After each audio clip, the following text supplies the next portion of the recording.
सुनो भैरव के दीदी, सुनो भैरव के दीदी, सुनो भैरव के दीदी, सुनो भैरव के दीदी। आहा कोला मैया भागेलो बिजी, आहा कोला मैया भागेलो बिजी।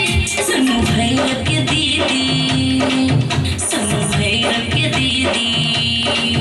अब भैरव के दीदी लेके रिद्धि सिद्धि, अब भैरव के दीदी लेके रिद्धि सिद्धि, अब भैरव के दीदी लेके रिद्धि सिद्धि, अब भैरव के दीदी लेके रिद्धि सिद्धि।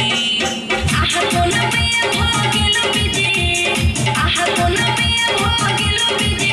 सुनो भैरव के दीदी, सुनो भैरव के दीदी।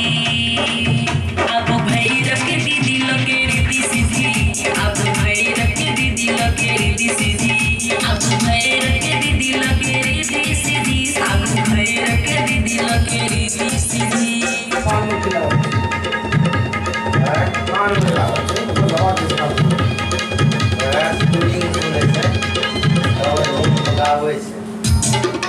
फूल वाला अगरबत्ती से सजल थाली, जल्दी से दर्शन दियो माँ शेरवाली, माँ शेरवाली, माँ शेरवाली। फूल वाला अगरबत्ती से सजल थाली, जल्दी से दर्शन दियो माँ शेरवाली। कतो जाके मैया भागेलो बिजी, कतो जाके मैया भागेलो बिजी।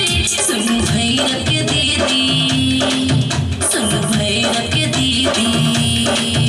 अब भैरव के दीदी लेके रिद्धि सिद्धि, अब भैरव के दीदी लेके रिद्धि सिद्धि, अब भैरव के दीदी लेके रिद्धि सिद्धि, अब भैरव के दीदी लेके रिद्धि सिद्धि। पटना के पाटन देवी, पटना के पाटन देवी, कलकत्ता के काली, कोटी पहाड़ बसे माता मैहर वाली, माता मैहर वाली।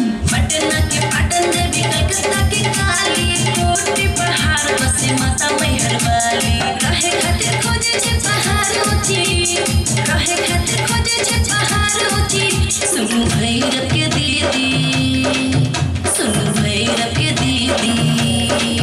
अब भैरव के दीदी लेके रिद्धि सिद्धि, अब भैरव के दीदी लेके रिद्धि सिद्धि, अब भैरव के दीदी लेके रिद्धि सिद्धि, अब भैरव के दीदी लेके रिद्धि सिद्धि।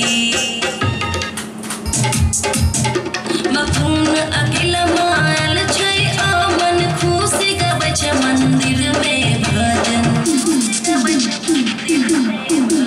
मखून अकेला मायल छै, मन खुशी गबै छै मंदिर में भजन। जल्दी से अब मंदिर के भिड़ी, जल्दी से अब मंदिर के भिड़ी। सुनो भैरव के दीदी, ए दीदी, सुनो भैरव के दीदी, ए दीदी। अब भैरव के दीदी लेके रिद्धि सिद्धि, अब भैरव के दीदी लेके रिद्धि सिद्धि, अब भैरव के दीदी लेके रिद्धि सिद्धि, अब भैरव के दीदी लेके रिद्धि